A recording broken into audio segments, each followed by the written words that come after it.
মাননীয় অধ্যক্ষ মহোদয়, আজি আমি সভা স্থগিত প্ৰস্তাৱ এটা আনিছিলোঁ যোৱাকালিৰ ঘটনাটোৰ বিষয়ে। লোকসভাৰ সদস্য ৰকিবুল হুছেইনৰ ওপৰত প্ৰাণহানিৰ পৰিকল্পিত আক্ৰমণ আৰু ৰাজ্যৰ আইন শৃংখলা গণতন্ত্ৰৰ বাবে বিপদজনক।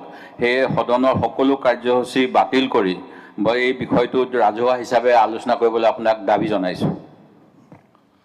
সন্মানীয় সদস্য, আমাৰ আজিৰ যেটো বিষয় বিধানসভাত এইটো হ'ল ফাইনেন্সিয়েল গ্ৰান্টৰ ওপৰত ডিছকাশ্যন। জেনেৰেলি গভৰ্ণৰ এড্ৰেছ বা আপোনাৰ ফাইনেন্সৰ ওপৰত যেতিয়া ডিছকাশ্যন হয় সেইদিনা হাউচ এডজৰ্ণ মানে কৰা নহয়। আমাৰ যেটো কি কয় প্ৰক্ৰিয়া আছে, গতিকে সেইটো আমি অন্য দিনত অন্য শিতানত আমি আলোচনা কৰিব পাৰিম। আৰু অলৰেডি মানে গভৰ্ণমেণ্ট ছাইডৰ পৰা জনাইছে যে এই বিষয়ৰ ওপৰত আলোচনা কৰাত কোনো আপত্তি নাই, মাত্ৰ টাইম আৰু দিনটো ল'লে হ'ল। গতিকে মই ভাবোঁ এই বিষয়ত আমি অন্য শিতানত আলোচনা কৰিব এতিয়ালৈকে। কিন্তু গণতন্ত্ৰ ৰক্ষা হ'লেহে আমাৰ পৰম্পৰা থাকিব। যিটো কালি দেখা গ'ল এজন লোকসভাৰ সাংসদৰ ওপৰত আৰক্ষীক আগতীয়াকৈ জনোৱাৰ পিছতো নিৰাপত্তাহীনতা, ৰাজপথৰ ওপৰত যেনেকৈ মাৰধৰ, গতিকে মহোদয় এই কথাখিনি যদি নাথাকে আমি যিবিলাক আমাৰ কিতাপত আছে সেই পৰম্পৰাখিনি ৰক্ষা কৰিব নোৱাৰিম। প্ৰথম কথা হ'ল দেশৰ সংবিধান ৰক্ষা হ'ব লাগিব, আৰু এনেকৈ যদি বিৰোধী দলক সুযোগ দিয়া নহয় আলোচনা কৰিবলৈ, জনমত গঠন কৰিবলৈ, তেতিয়াহ'লে আমাৰ এই সংসদীয় পৰম্পৰা নাথাকিব। সেই গতিকে এই বিষয়টো আটাইতকৈ গুৰুত্বপূৰ্ণ বুলি আমি বিবেচনা কৰিছোঁ। সেই গতিকে আপোনাক কমেও এঘণ্টা হ'লেও অন্য কাৰ্যসূচী বাতিল কৰি এই প্ৰসংগটো উত্থাপন কৰি চৰকাৰৰ পৰা এটা, আমাক যিহেতু মুখ্যমন্ত্ৰীয়ে কালি ক'লে কিন্তু তেখেতৰ বিবৃতিত নাই কোনো অনুশোচনা, নাই কোনো তেখেতৰ শোক প্ৰকাশ, নাই কোনো ব্যৱস্থা লোৱাৰ আশ্বাস। তেখেতে কৈছে মই ৰকিবুল হুছেইনক এডিশ্যনেল ছিকিউৰিটি দিম। অকল এইখিনি কথা কোৱাৰ পিছত তেখেতে কৈছে অসমৰ অখণ্ডতাৰ প্ৰতি ভাবুকি আনি ৰূপহীহাট, চামগুৰি এইবিলাক তেওঁলোকৰ অঞ্চল। এই কি অসম চৰকাৰৰ অঞ্চল নহয় নেকি? অসম চৰকাৰ অসমৰ ভিতৰত নিৰাপত্তাৰ কথা চিন্তা কৰিব নালাগে নেকি? এই কথাবিলাক মুখ্যমন্ত্ৰীয়ে যেনেকুৱা মন্তব্য দিলে এই মন্তব্য একেবাৰে গ্ৰহণযোগ্য নহয়। সেই গতিকে আপোনাক বিশেষভাৱে দৃষ্টি আকৰ্ষণ কৰিছোঁ।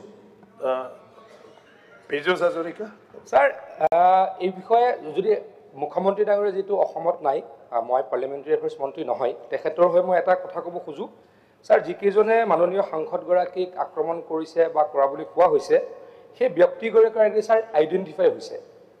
তেখেতলোকৰ নাম ছাৰ হাৰুণ জামতলা, হৰেশ, বছিৰ, কাছেম, ৰচিদুল, আয়ুব, লুটকিয়ৰ, খালেক, মজিবুৰ, জাহাংগীৰ।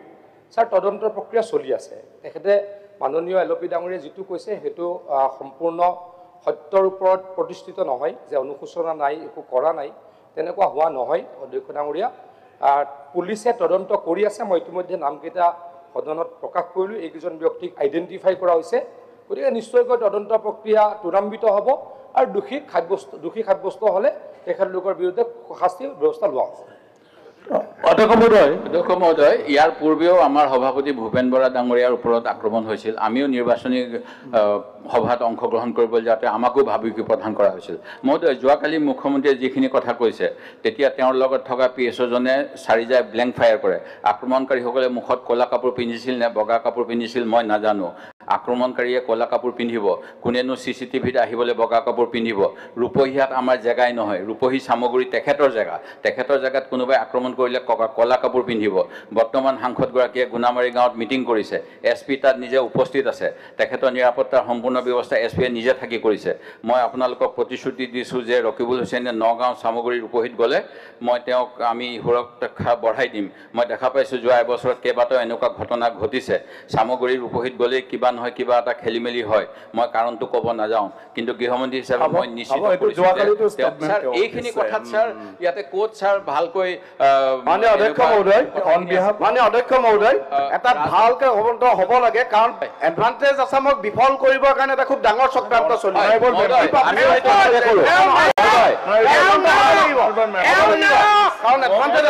ৰাতিপুৱা 7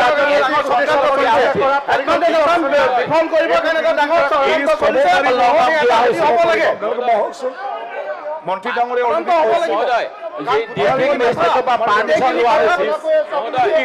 মুখ্যমন্ত্ৰী মহোদয়, মাননীয় মুখ্যমন্ত্ৰী মহোদয়, মই কৈ আছো মুখ্যমন্ত্ৰী মহোদয়ৰ লগত আছে। Honorable members, মই কৈ আছো বহক না, চবে বহকচোন, চবে বহকচোন।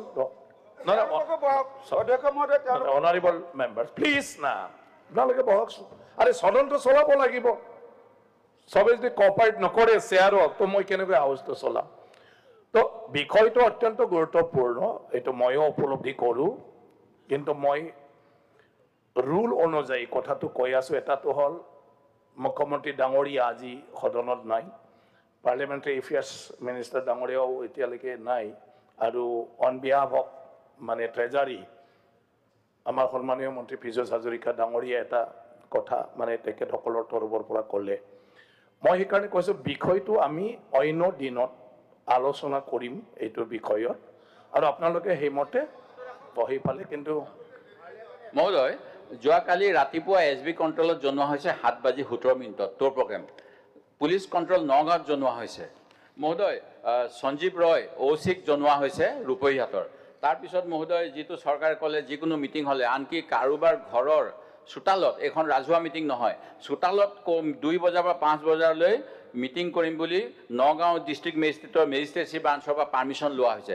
তাৰপিছত যদি এজন লোকসভাৰ প্ৰতিনিধিৰ এনেকুৱা নিৰাপত্তা নিশ্চিত নহয়, সাধাৰণ নাগৰিকৰ বাবে কি হ'ব পাৰে, যিটো কথা আমি এতিয়ালৈকে অনা নাই মহোদয়। প্ৰতিদিনে বিভিন্ন ধৰণৰ ঘটনা ঘটি আছে, সেই গতিকে নাগৰিকৰ সুৰক্ষাটোৱে আটাইতকৈ ডাঙৰ কথা মহোদয়। আমি বাজেটত যিখিনি পাছ কৰিম সেইখিনিতো কোনোবা মানুহে ল'ব লাগিব, কিন্তু যদি জনজীৱন শংকিত হৈ থাকে কেনেকৈ সেইখিনি ফল উপভোগ কৰিব?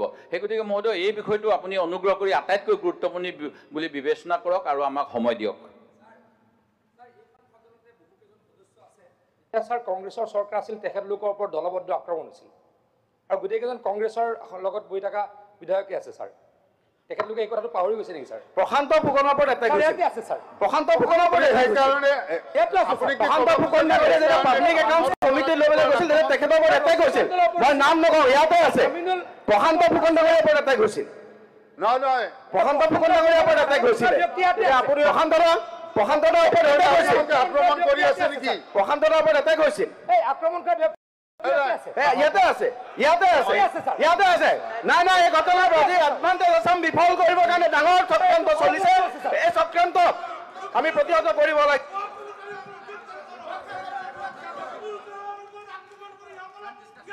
এজ পাৰ ৰুল, যেহেতু আমি ফাইনেন্সিয়েল গ্ৰান্টৰ আলোচনাৰ দিনা সভা স্থগিত ৰাখি পালে আমি অন্য বিষয়ে আলোচনা কৰিব নোৱাৰো।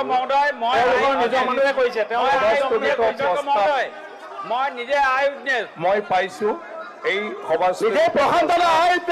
প্ৰশান্তদা কেনেদৰে আক্ৰমণ কৰা হৈছিল আৰু গোটেই ব্যক্তিজন ইয়াতে বহি আছে। এই সংস্কৃতি পোহৰ তেওঁলোকে মেলিছে, নগাঁও জিলাত তেওঁলোকে সংস্কৃতি পোহৰ মেলিছিলে। এই ঘটনা বিনষ্ট কৰিবৰ কাৰণে কৰা হৈছে। যদি অন্য শিতানত আলোচনা কৰিব বিচাৰে নটিচ দিলে সেইমতে আলোচনা কৰিবলৈ লোৱা হ'ব। গতিকে আজি মই সভাস্থগিত প্ৰস্তাৱ ইয়াতে নাকচ বুলি মই ঘোষণা কৰিছোঁ। এতিয়া আমাৰ ৰাজমন্ত্ৰী ডাঙৰীয়াক মই অনুৰোধ কৰিছোঁ, আপুনি